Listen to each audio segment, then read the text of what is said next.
নমস্কার, শুরু করছি আজকের সংবাদ।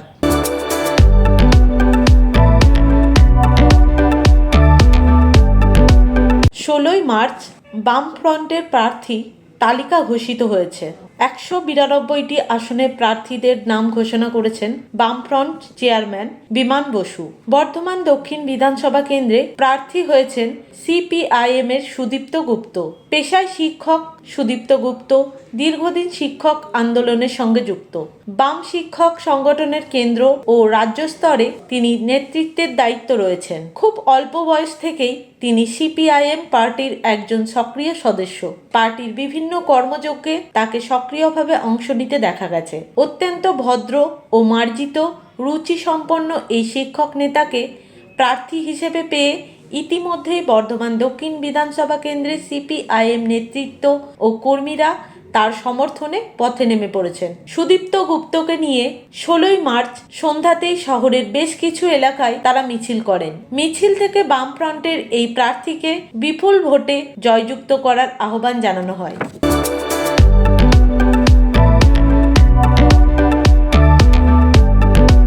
রাষ্ট্রপতিকে অবমাননার অভিযোগকে কেন্দ্র করে দেশ জুড়ে প্রতিবাদের আবহের মধ্যে সোমবার পূর্ব বর্ধমান জেলাতেও বিক্ষোভ কর্মসূচি পালন করল ইউনাইটেড ফোরাম অফ অল আদিবাসী অর্গানাইজেশনের পূর্ব বর্ধমান জেলা শাখা।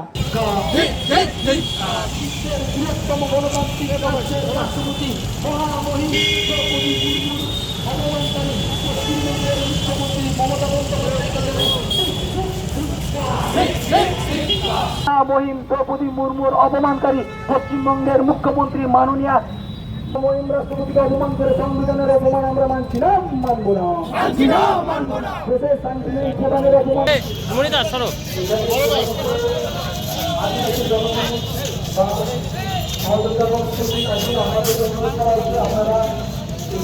সংগঠনের পক্ষ থেকে বর্ধমান শহরে একটি প্রতিবাদ মিছিল ও জেলা শাসকের কাছে ডেপুটেশন দেওয়ার কর্মসূচি গ্রহণ করা হয়। সোমবার বর্ধমান রেল স্টেশন চত্বর থেকে শুরু হয়ে শহরের গুরুত্বপূর্ণ রাস্তা জিটি রোড অতিক্রম করে কার্জন গেট পর্যন্ত মিছিলটি অনুষ্ঠিত হয়। আদিবাসীদের মিছিলটি বর্ধমানের কার্জন গেট এলাকায় আসার আগেই জেলা শাসকের দপ্তরের সামনে ব্যারিকেডে ঘিরে ফেলা হয়। মিছিলে আদিবাসী সমাজের বহু মানুষ অংশগ্রহণ করেন। বিভিন্ন দাবি দাওয়া ও প্রতিবাদের স্লোগানে মুখর হয়ে ওঠে গোটা এলাকা। সংগঠনের সদস্যরা প্ল্যাকার্ড ব্যানারের পাশাপাশি তীর ধনুক নিয়ে প্রতিবাদে সামিল হন।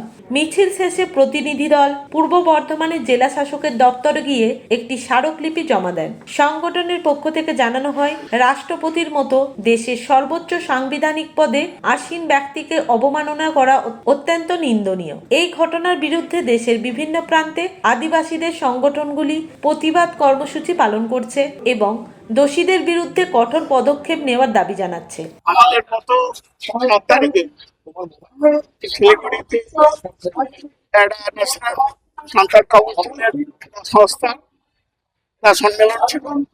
তাতে সেখানে রাষ্ট্রপতি পাশে উপস্থিত ছিল এবং সেটাতে ওখানে যে ঘটনা প্রোটোকল দেওয়া হয় এবং বর্তমানে আমাদের পশ্চিমবঙ্গের মুখ্যমন্ত্রী যে অশালীনভাবে তার মন্তব্য এবং যে অপমানসূচক বক্তব্য, এটা আদিবাসী সমাজ মেনে নিতে পারে না। সেই জন্য আজকে ডিএম এর মাধ্যমে আমরা মেমোরেন্ডাম দিতে চাইছি ইউনাইটেড ফোরাম অফ অল আদিবাসী অর্গানাইজেশনের পক্ষ থেকে। পরবর্তী বৃহত্তর আন্দোলনে যেতে বাধ্য হব।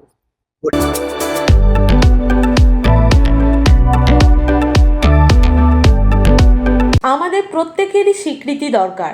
জীবন পথে চলার জন্য এটি এক প্রকার ইন্ধন।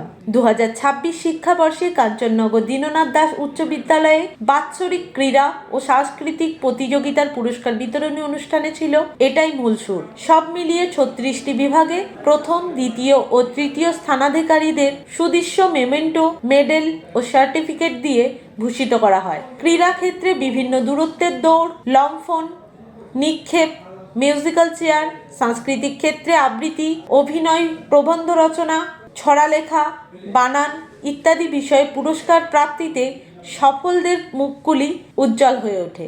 এ প্রসঙ্গে ক্রীড়া বিভাগের ভারপ্রাপ্ত শিক্ষক সঞ্জীব নন্দী এবং সাংস্কৃতিক বিভাগের ভারপ্রাপ্ত শিক্ষক দীপ্ত সুন্দর মুখোপাধ্যায় জানান, সব শিক্ষক শিক্ষিকা শিক্ষাকর্মীদের সহযোগিতায় এদিনের অনুষ্ঠান সম্পন্ন হতে পেরেছে।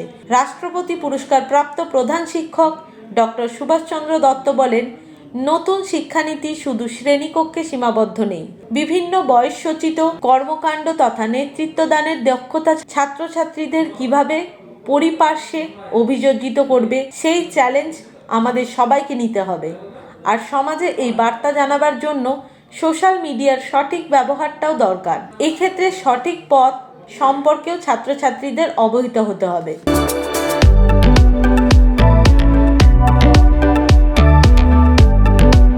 গত 14ই মার্চ কলকাতা ব্রিগেড প্যারেড গ্রাউন্ডে সভা করেন দেশের প্রধানমন্ত্রী নরেন্দ্র মোদী। আর অভিযোগ, এদিন এই সভাকে কেন্দ্র করে কলকাতায় রাজ্যের মন্ত্রী শশী পাজার বাড়ি আক্রান্ত হয় বিজেপির দুষ্কৃতীদের হাতে। এই ঘটনার প্রতিবাদ জানিয়ে বর্ধমান শহরে 21 নম্বর ওয়ার্ডে তৃণমূলের নেতৃত্ব ও কর্মীদের নিয়ে বাইক র্যালি করলেন এই ওয়ার্ডের কাউন্সিলর শ্যামাপ্রসাদ বন্দ্যোপাধ্যায়। তিনি বলেন, আমরা এই বাইক র্যালি থেকে ওয়ার্ডের বাসিন্দাদের কাছে এই বার্তা দিয়েছি যে আমরা পথে রয়েছি, সাধারণ মানুষের পাশে রয়েছি।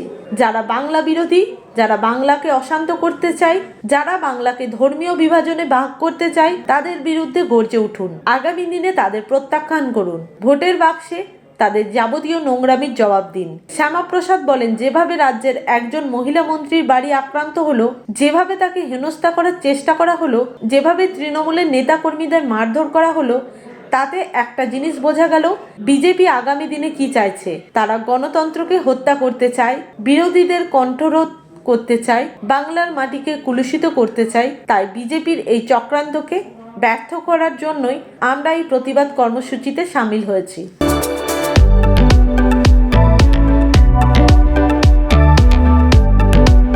আজকের সংবাদ এই পর্যন্ত। নমস্কার।